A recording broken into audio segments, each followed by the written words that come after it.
for everyone who's watching the game. How much fun is it for us to see this one get an extra period to get settled? It's a little teaching moment here. Overtime rules. Remind us how this goes, partner. Okay, so in the past, we had sudden death. First team to score wins, but no longer. Now, if the team receives the ball, scores a touchdown, they win the game. If they kick a field goal, though, or don't score, the other team gets a possession. And after both teams get a possession, then we're into sudden death. First team to score wins the game.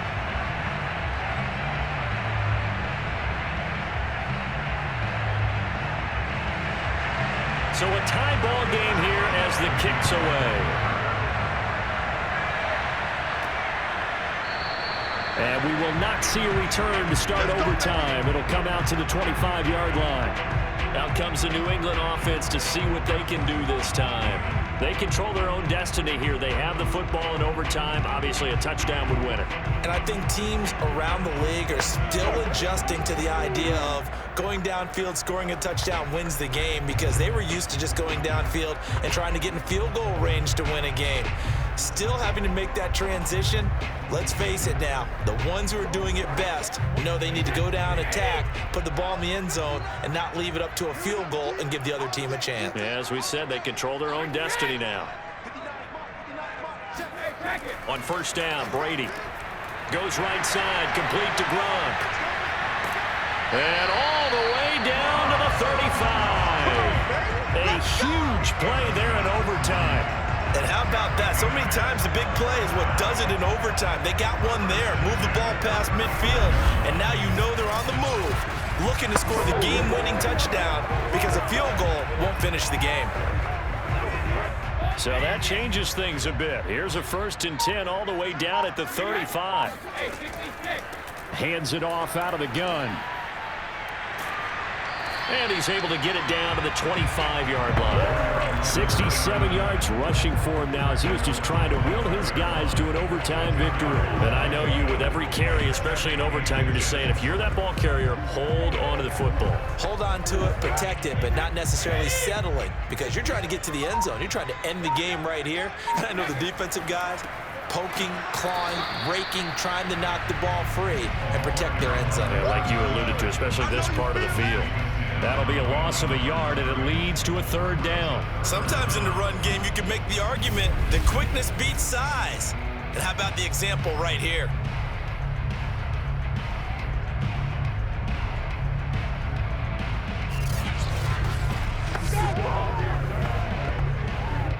Third and 1, trying to keep this drive in overtime going. A big one coming up.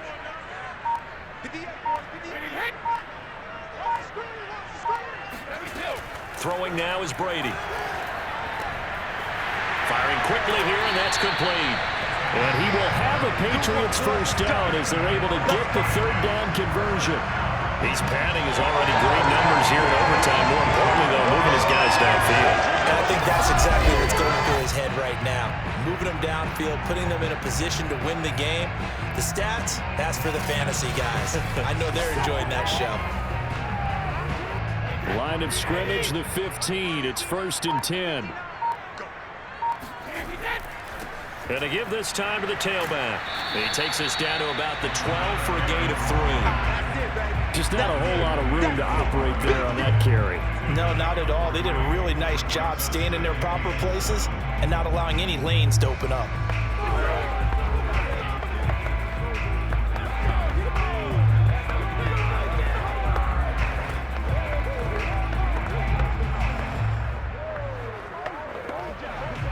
Three yards on that last carry. Here's 2nd and 7.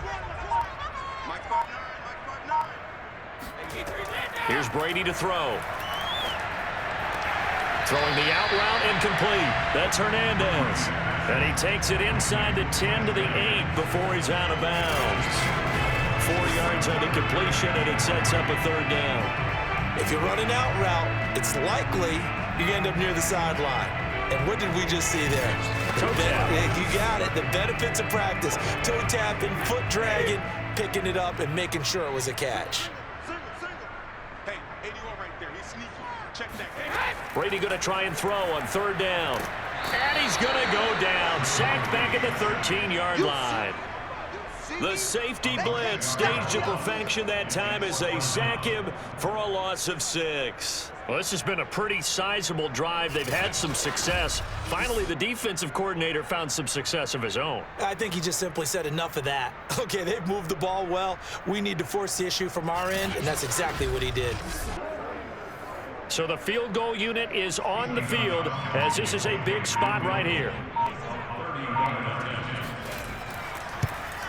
And Gostkowski's kick is good. So they do get the short field goal here to get them the all-important overtime lead. But, Charles, you wonder if they'll wind up ruining the fact that they were able to get down into the red zone, yet not able to find the touchdown that would have won them the game. Brandon, you're absolutely right. In overtime, when you get the ball first, the hope is your opponents never see the football. But now they're going to get a drive to try and win it, or at least keep the game alive with a field goal. And I'm getting a dictionary out to look up ruin.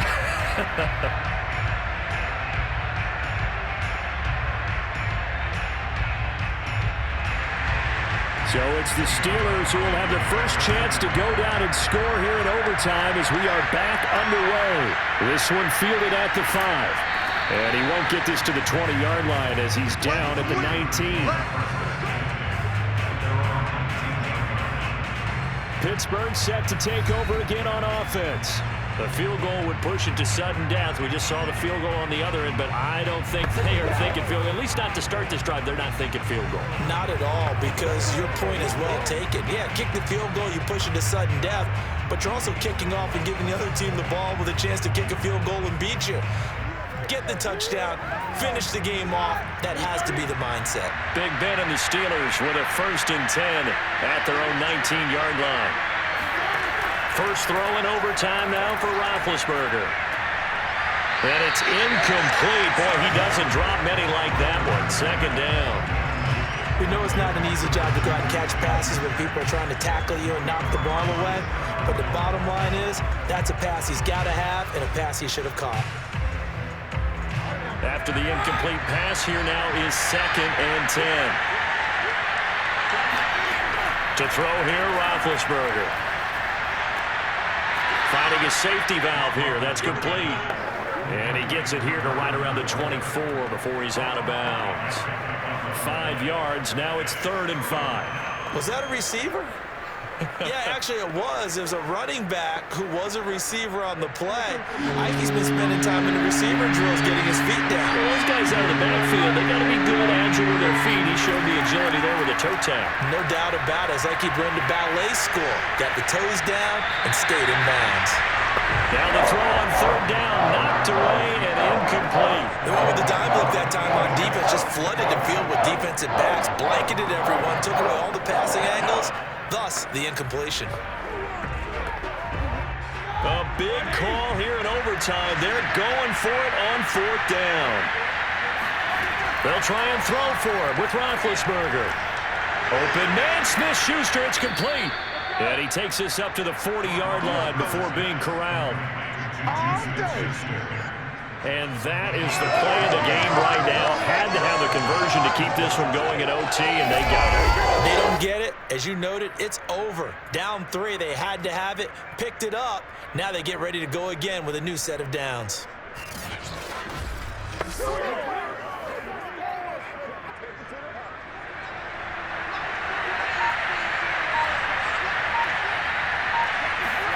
Now Roethlisberger. Oh, it's intercepted. That'll seal it. He's picked off just shy of midfield. And that's how this one ends. In dramatic fashion in overtime with the interception. A costly mistake here in OT. And you know what they say, when you throw an interception like that in overtime, you don't usually get a chance to throw a second one. I mean, I'm not sure the analytics on it. Let's ask Marvin, our statistician, to ring that down for us. That's typically how coaches and teams feel about it. If you throw one, you likely cost yourself the game. Well, we were on hand for a fun and entertaining game here, coming down really to that last play. Great job defensively to get the pick and seal it. And we know that every play during a game matters. You're never sure which one's going to be one of the key ones, but at the end of the game, when you analyze it, 3, 4, 5 plays are going to be the ones you focus on, and that last play was one of them. The last shot had to take it, and they came up with the interception and sealed their victory.